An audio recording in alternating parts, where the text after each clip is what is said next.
qui parle, ce Jésus-là est pour tout le monde. Et tous ceux qui sont en face de lui sont privilégiés autant que Marie. On est d'accord ou on n'est pas d'accord, c'est ça? Heureux ceux qui écoutent la parole de Dieu et la mettent en pratique. Ceux-là, c'est au pluriel, écoute, c'est au pluriel, maintenant, garde, regarde, est au pluriel.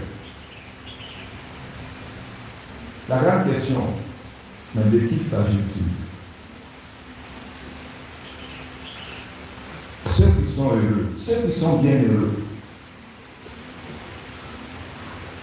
Il s'agit de ceux qui sont en face de Jésus en train de l'écouter maintenant. Et ça ne suffit pas, parce qu'encore après avoir écouté, il faut garder. Ou bien il s'agit de ceux qui, au fur et à mesure que le temps passe, vont écouter la parole de Dieu et qui vont la garder. Dans ce cas-là, nous sommes concernés, nous tous. Et notre bonheur sera d'écouter la parole de Dieu et de la garder. Frères et sœurs, je m'en vais finir avec cette invitation de Jésus. Écouter la parole de Dieu et la garder. Garder signifie mettre en pratique. Mettre en pratique en posant des actes concrets et des actes visibles. Comme Saint Jacques nous le rappelle. Montre-moi ta foi sans les actes. Moi, c'est par ma foi que mes actes ont que je vais te montrer une foi. De telle sorte que demain, si tu dis à quelqu'un, viens, je vais te montrer l'acte que j'ai posé à cause de ma foi, la personne puisse voir, toucher. À la lumière du thème de notre année pastorale, qui est que tout soit un, pour une église communion et missionnaire, la parole de Dieu nous invite à deux choses essentielles tout au long de cette année pastorale. La première, revêtir le Christ de façon décisive au tournant de la célébration des 125 ans de l'évangélisation de la Côte d'Ivoire, au tournant de la célébration des 40 ans de l'élection de notre diocèse. Revêtir le Christ une fois pour toutes. Deuxième chose, être dans le Christ Jésus, c'est-à-dire plonger dedans. De telle sorte que quand on nous voit là, c'est Jésus on voit.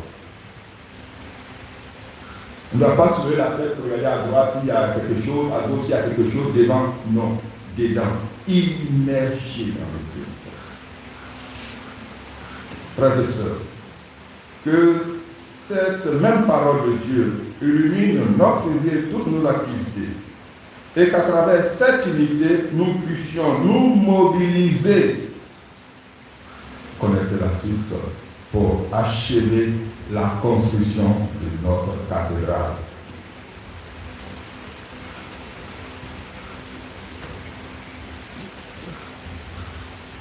Je ne sais pas, mais les gens qui me parlent, ils m'ont jamais parlé de Jésus-Christ, ils m'ont appelé de telle chose, de telle. Tous, depuis quelque temps, on me parle de la cathédrale, de la cathédrale, de la cathédrale.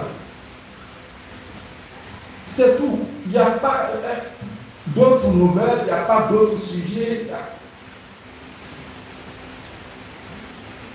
Vous voyez, non?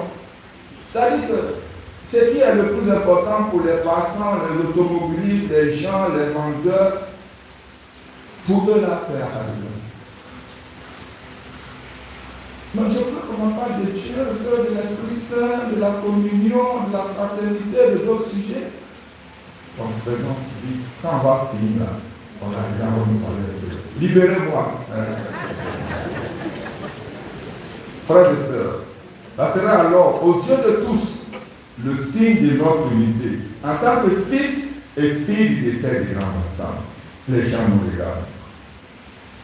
Le cardinal a dit, Grand Bassam, lève-toi. Grand Bassam, ne me faites pas mentir. Ma prochaine visite va être à l'intérieur. Il y a à peine 2 mois. Ce sera aussi, frères et sœurs, le signe qu'après avoir écouté la parole de Dieu, nous l'avons mise en pratique de façon concrète et visible. Que l'Esprit Saint nous y aide et que Dieu vous bénisse.